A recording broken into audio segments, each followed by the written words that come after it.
ज्ञानवापी मस्जिद या मंदिर, इस पर घमासान के बीच हर दिन नए दावे और नए सबूत आ रहे हैं। सच्चाई क्या है? क्या वास्तव में मंदिर को तोड़कर मस्जिद खड़ी की गई? सच्चाई क्या है, हर कोई जानना चाहता है। ज्ञानवापी सर्वे से मिले फैक्ट और 1991 का एक्ट, इनमें से कौन बड़ा है? इसका फैसला डिस्ट्रिक्ट कोर्ट में शुरू हो रही सुनवाई के बाद होगा। उससे पहले ज्ञानवापी मस्जिद के कई रहस्यों का पता चला। कुछ तथ्य किताबों में है, कुछ चीजें कैमरे पर रिकॉर्ड हुई और कुछ गवाह आपके सामने गवाही देने वाले हैं। ज्ञानवापी मस्जिद पर आंख खोलने वाली एक खास रिपोर्ट देखिए। कभी कभी स्वयं बोलते हैं अवशेष, फिर ये तो काशी का स्थान है विशेष। कंकड़ कंकड़ शंकर और गली गली महादेव वाली काशी की ज्ञानवापी मस्जिद के उस गुप्त द्वार का पता चलने वाला है जहां स्वयंभू शिवलिंग के रहस्य छिपे हैं। ज्ञानवापी के रहस्यलोक की अद्भुत तस्वीरें आने लगी हैं। अविश्वसनीय खुलासा बस होने ही वाला है। आदि विश्वेश्वर के धाम में बाबा विश्वनाथ के मंदिर से सिर्फ 50 गज दूर और पुराने नंदी की प्रतिमा से सिर्फ 27 गज दूर ज्ञानवापी के कुंड में जो शिवलिंग मिला है, क्या वही असली स्वयंभू ज्योतिर्लिंग है या असली स्वयंभू ज्योतिर्लिंग कहीं और है? हिंदू पक्ष के जानकार और दावेदार कहते हैं कि अभी तो एक ही शिवलिंग मिला है। ज्ञानवापी से अभी 8 और शिवलिंग मिलेंगे, जिनमें 100 फीट का स्वयंभू ज्योतिर्लिंग भी होगा। इस दावे में कितनी हकीकत है, कितना फसाना है, चलिए ज्ञानवापी की सबसे विश्वसनीय पड़ताल की शुरुआत सबसे विश्वसनीय मैप से करते हैं। काशी विश्वेश्वर ज्योतिर्लिंग मंदिर का यह नक्शा जेम्स प्रिंसेप ने बनाया था, जिन्होंने 1822 ईस्वी में बनारस के चप्पे चप्पे का सर्वे किया था। 1585 ईस्वी में टोडरमल ने भी जो मंदिर बनवाया और 1822 में जेम्स प्रिंसेप ने जो मैप बनाया, उस मैप को हिंदू भी मानते हैं और मुसलमान भी इससे इनकार नहीं करते। कोर्ट भी इस मैप के आधार पर फैसले सुना चुका है। ब्राह्मी लिपि और खरोष्टी लिपि को सबसे पहले पढ़ने वाले इतिहासकार और सर्वेयर जेम्स प्रिंसेप ने आदि विश्वेश्वर मंदिर का जो मैप बनाया, वो लंदन से 1831 ईस्वी में छपा। अब उसी मैप को ग्राफिक्स एनिमेशन से समझते हैं। उत्तर पश्चिम कोने पर तारकेश्वर मंदिर, उत्तर में दंडपाणी मंदिर, उत्तर पूर्वी कोने पर मानकेश्वर महादेव का मंदिर, पूर्व में शिव मंदिर, दक्षिण पूर्व में भैरव मंदिर, दक्षिण में द्वारपाल मंदिर, दक्षिण पश्चिम में गणेश मंदिर, पश्चिम में शिव मंदिर और 8 मंदिरों के बीच में आदि विश्वेश्वर महादेव का मंदिर। बीएचयू के रिटायर्ड प्रोफेसर बीपी सिंह ने जेम्स प्रिंसेप के मैप को बारीकी से परखा है और उसका जियोमेट्रिकल पैटर्न ढूंढा है। काशी में मौजूद इंडिया टीवी के सीनियर एडिटर पवन नारा ने प्रोफेसर बीपी सिंह से बात की। उसका ये कहना है कि सीधे मंदिर है ही नहीं, इसमें ब्रह्मांड का ज्ञान है।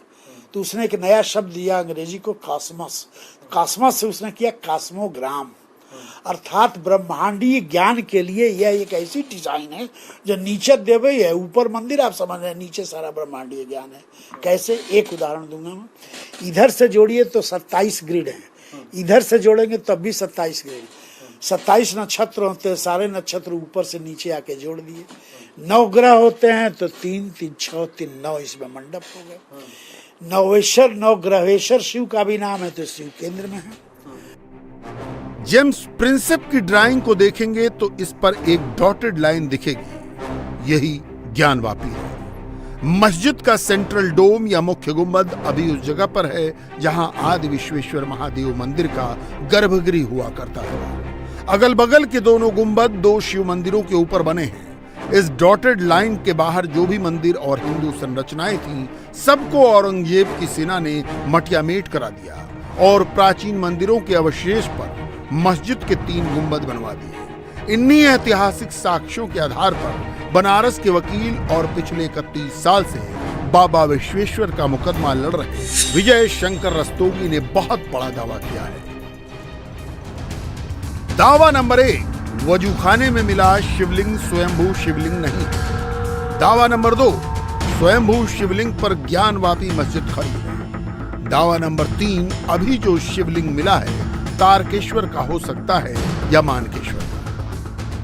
यानी विजय शंकर रस्तोगी की माने तो स्वयंभू शिवलिंग की तलाश अभी बाकी है। ये तलाश तभी पूरी होगी जब मुख्य गुंबद के नीचे और तहखाने के बंद दरवाजों के अंदर जाकर सर्वे का काम शुरू होगा।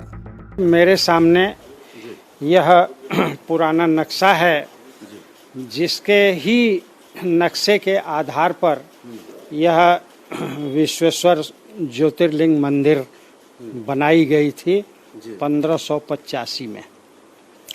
और इसमें आप देख सकते हैं कि ये दिखाया गया है कि ये जो है वह सेंटर में स्वयंभू ज्योतिर्लिंग है।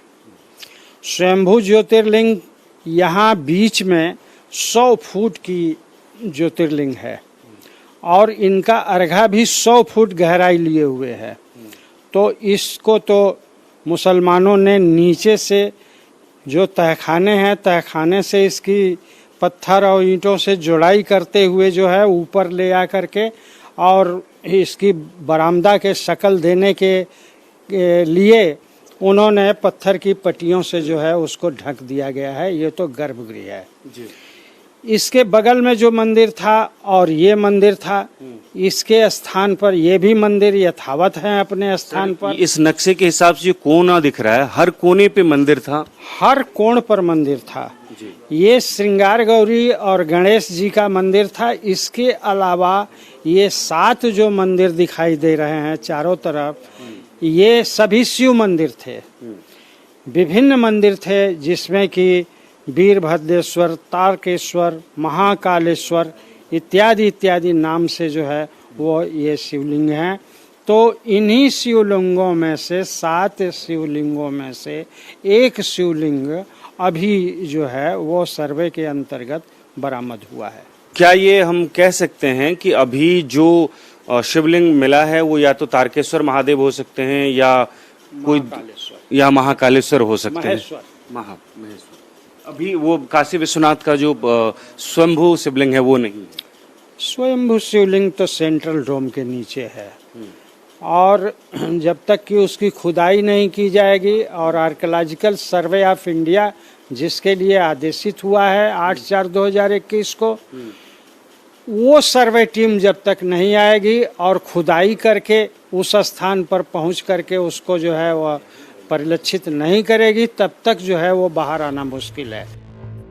विजय शंकर रस्तोगी ज्ञानवापी मस्जिद की जमीन पर हिंदुओं का हक होने का दावा करते हैं और इसका मुकदमा लड़ रहे हैं। श्रृंगार गौरी का केस 2021 से शुरू हुआ और उसी के आधार पर ज्ञानवापी का सर्वे हुआ। मुकदमे अलग हैं, लेकिन हिंदू पक्ष के सभी याचिकाकर्ताओं का लक्ष्य एक है। ज्ञानवापी के कुंड में मिला शिवलिंग आदि विश्वेश्वर का हो या तारकेश्वर महादेव का, हिंदू श्रद्धालुओं के लिए दोनों पवित्र हैं।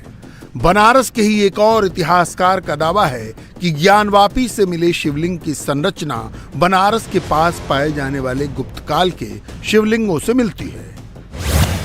गुप्त साम्राज्य का एक प्रमुख केंद्र बनारस के पास सैदपुर हुआ करता था। सैदपुर के पास से कई शिवलिंग मिले हैं जो म्यूजियम में संरक्षित हैं। गुप्त काल के शिव मंदिरों में दरवाजे पर गंगा और यमुना की मूर्तियां होती थी। देवी गंगा मगरमच्छ पर सवार होती थी और देवी यमुना कछुए पर। ज्ञानवापी के सर्वे में मगरमच्छ की भी कलाकृति मिली है जो गंगा का प्रतीक है। गुप्त साम्राज्य 3री सदी से लेकर 6ठी सदी तक रहा। भारत के इतिहास में उसे ही स्वर्णकाल कहा गया है। चंद्रगुप्त और समुद्रगुप्त जैसे सम्राटों ने बड़े बड़े मंदिरों का निर्माण कराया। इतिहासकारों का दावा है कि अगर ऐतिहासिक कड़ियों को मिलाया जाए तो ज्ञानवापी में मिला शिवलिंग 4ठी से 6ठी शताब्दी का हो सकता है। शिवलिंगम जो है उसको सुप्रीम कोर्ट ने प्रोटेक्ट कर दिया है, सील हो गया है और जनता की आशा है, डिमांड है और पूरे देश से डिमांड उठ रही है कि इसका दर्शन पूजा का हमको अधिकार दिया जाए। और मैं समझता हूँ आगे चलकर माननीय सुप्रीम कोर्ट ही इस पर फैसला करेगा कि किस तरह से, कब और कैसे इसका पूजा पाठ और इसका जो धार्मिक मामले हैं उसको देखा जाए। ज्ञानवापी की लड़ाई में फाइनल सुनवाई की घड़ी नजदीक आ रही है। सिविल कोर्ट से केस के सारे पेपर डिस्ट्रिक्ट कोर्ट भेज दिए गए हैं। सुप्रीम कोर्ट के ऑर्डर पर अब डिस्ट्रिक्ट जज ये तय करेंगे कि 1991 का एक्ट पड़ा है या ज्ञानवापी के सर्वे से मिले फैक्ट। इस बीच व्यास परिवार के वंशजों ने एक बार फिर से ज्ञानवापी के तहखाने पर अपना दावा ठोक दिया है। ज्ञानवापी का जो तहखाना आप अपने टीवी स्क्रीन पर देख रहे हैं, ये ज्ञानवापी का दक्षिणी तहखाना है, जो 10 पीढ़ियों से व्यास परिवार के कब्जे में था। 6 दिसंबर 1992 के बाद यहाँ की बैरिकेडिंग कर दी गई। श्रृंगार गौरी मां की विशेष पूजा का अधिकार भी व्यास परिवार के पास है। साल में एक दिन चैत्र नवरात्र के मौके पर श्रृंगार गौरी की पूजा होती है। प्रतिदिन पूजा करने का हक मांगने के लिए ही 5 हिंदू महिलाओं ने कोर्ट का दरवाजा खटखटाया है। India TV reporter Bhaskar Mishra Vyas परिवार के सदस्य जितेंद्र व्यास से मिले तो उन्होंने 150 साल पुराना कोर्ट का ऑर्डर इंडिया टीवी को दिखाया। फाइलों का ढेर सामने रखकर व्यास परिवार के वकील ने दावा किया कि 1854 में ही कोर्ट ने साफ कर दिया था कि तहखाने पर व्यास परिवार का हक है। ये 1854 का फैसला है, 18 नवंबर 1854 का फैसला है। इस फैसले में वजू करने का पानी जो नीचे ही हमारी तरफ फेंकते थे, इसके लिए बाकायदा पूरा जजमेंट दिया हुआ है और ये उसकी बाकायदा है, पूरी कॉपी लगी हुई है। इसमें लिखा गया है कि आप हमारे मैदान की तरफ कोई वजू का पानी भी नहीं फेंक सकते हैं और न हमारे मैदान की तरफ उतर के कोई घूम फिर भी सकते हैं। अब सवाल है कि जब इतने सारे सबूत हैं तो फिर व्यास परिवार ने ज्ञानवापी पर अपना दावा करने में इतने साल क्यों लगा दिए? भास्कर मिश्रा ने ये सवाल डायरेक्ट जितेंद्र व्यास से पूछा। व्यास जी, इतने सारे सबूत आपके पास में, आप लोग खुद क्यों नहीं अदालत जाते हैं? अब हमारे पूर्वज लोग गए, उसी के फैसले हैं। अब हमारे में कोई विवाद उससे तो हुआ नहीं उसके बाद जो है, तो इसलिए हम लोग नहीं गए वहाँ। अब तो बड़ा विवाद हो रखा है यहाँ पे। श्रृंगार गौरी की पूजा अर्चना जो साल में आप करते हैं एक बार, हर दिन पूजा अर्चना करने की मांग की जा रही है। वो पूरा परिसर अगर आपका है, करते थे हम लोग, हमेशा से पूजा करते चले आ रहे हैं पूर्वज लोग। मैं कह रहा हूँ अभी एक साल में एक बार करते हैं। हाँ, जब से पूरा परिसर आपका है, इतने सारे सबूत हैं, तो अपना अधिकार आप कोर्ट से क्यों नहीं मांगते? कोर्ट का अधिकार तो हमारा चला ही आ रहा है। हम लोग तो वहाँ पर काबिज है ही है। अच्छा। सारा काम अपना कर ही रहे हैं। अभी भी जाते हैं तहखाने में? बिल्कुल जाते हैं। अच्छा। हाँ, तो तहखाने में आप कभी भी जा सकते हैं, जब मर्जी हो आप? बिल्कुल, जब हमारी जब जरूरत होगी तब जाएंगे। वहाँ कोई पैसा तो है नहीं। अब जैसे कि रामायण खुलता है तो उस समय हम लोग जाते हैं और वहाँ कोई विशेष तो जाने का कोई कारण नहीं है। जब हमारी जरूरत होती है तो हम जाते हैं।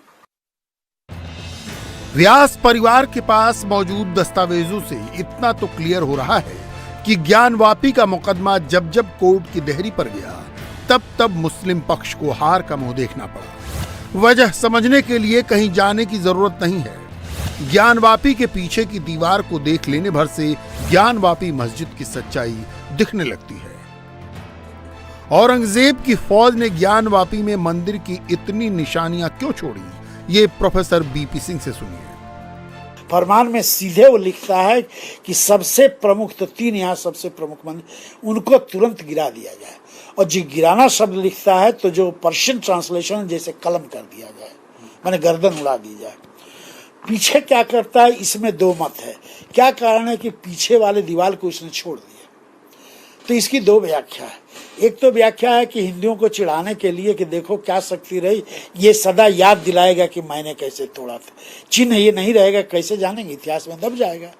दूसरा ये है कि उसी के बाद उसको ये फील हुआ कि कहीं बहुत बवेला ना हो जाए, तो तुरंत थोड़ा सा दब जाओ भाई, ये काशी जो है आध्यात्मिक नगरी है। ये भी दूसरी व्याख्या है, लेकिन दोनों का प्रूफ नहीं है। इंडिया टीवी हर वक्त हर जगह डाउनलोड करने के लिए सर्च करें India TV news Google play store या ऐप स्टोर पर।